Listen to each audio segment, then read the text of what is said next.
আজকে আমি টাঙ্গাইলের আঞ্চলিক ভাষায় কথা কই। আজকে সকালে ঘুম থেকে উইঠাই দেখি মেলা মেলা বৃষ্টি পড়ছে। মাই কইলো বৃষ্টি বলে হে আইত করে নামছি। আসসালামু আলাইকুম, কি বা আছেন আপনারা? আমরাও আল্লাহর রহমতে ভালো আছি। আর কমু সকাল থেকে এত বৃষ্টি পড়তাছে, এই ঘর থেকে ওই ঘরে যাওয়া যায় না। পরে একটু বৃষ্টি ছাড়ছে, পরে আমি একটা ছাতি নিয়া গেলাম গা পাক ঘরে। আজকে আঙ্গর বাড়িত মেলা গুনা ইষ্টি গন্ডিগা আন্দা বাড়ি করন নাকবো। তো আয়া দেখতাছি পাক ঘরের মধ্যে এই যে আঙ্গর আব্বা সকালবেলা গোস্ত নিয়ে আইছে। এই বৃষ্টির মধ্যে আবার আঙ্গর এলাকায় গরুও জবাই করছে। তারপরে আরো কি কি আছে আমি সবকিছু দেখাইতেছি। তারপরে এই যে দেখুন ওই যে মুরগির গোস্ত মাহায়া থিছে মশলা দিয়ে এনা বাইজা রান দিব। তারপরে আরো আছে এই যে দেখুন আনারা এখানে হইছে তেলাপিয়া মাছও মাহানো হইতাছে, বাজন রাখবো, মাছ ভাজা হবো।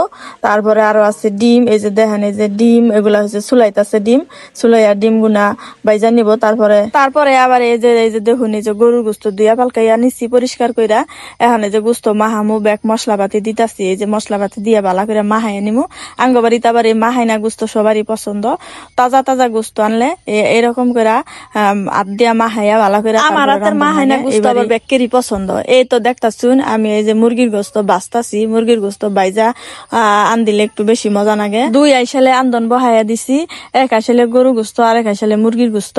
ওই আইসালে হইছে গরুর গোস্ত দিছি। গরুর গোস্ত সিদ্ধ হইতে একটু বেশি সময় লাগে। এই যে আমার ছোট ভাই বই হইছে আমার সাথে বইয়া বইয়া কথা কইতাছে, ভিডিওর মধ্যে কিছু একটা কইতাছে।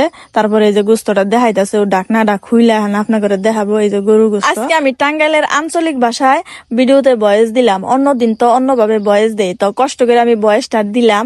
তো এইভাবে দেওয়ান যায় না, তো আজকে চেষ্টা করলাম, খুব কষ্ট করে ভয়েসটা দিলাম। সব দেশের একটা আঞ্চলিক ভাষা থেকে, এটাও কিন্তু আপনাদের বুঝতে হইব। নিজেদের আঞ্চলিক ভাষারে অস্বীকার করার মতো কোনো কিছুই নাই। এর আগে আমি একটা ভিডিও দিয়েছিলাম টাঙ্গাইলের আঞ্চলিক ভাষা নিয়ে, তখন সেখানে অনেকেই কমেন্ট করছে, বলছে আমরা তো টাঙ্গাইল থেকে, আমরা তো এগুলা ভাষা বলি না। আরে আমরাও তো এগুলা বলি না, এগুলা হচ্ছে টাঙ্গাইলের আঞ্চলিক ভাষা। এক সময় এগুলা চলতো এই ভাষাগুলা, এখন তো ডিজিটাল যুগ, এখন এই ভাষাগুলো এখন আর চলে না, এখন সবাই শুদ্ধ ভাষায় কথা বলে। আন্নারা কইন আমি বলে কোনো বাপের বাড়ি যাই, আসলে বাপের বাড়িতে কোনো অনুষ্ঠান থাকলে তো যাইতে হয়, তাই না? আমাদের ভিডিওটা কেমন লাগলো অবশ্যই সবাই কমেন্ট করে জানাবেন।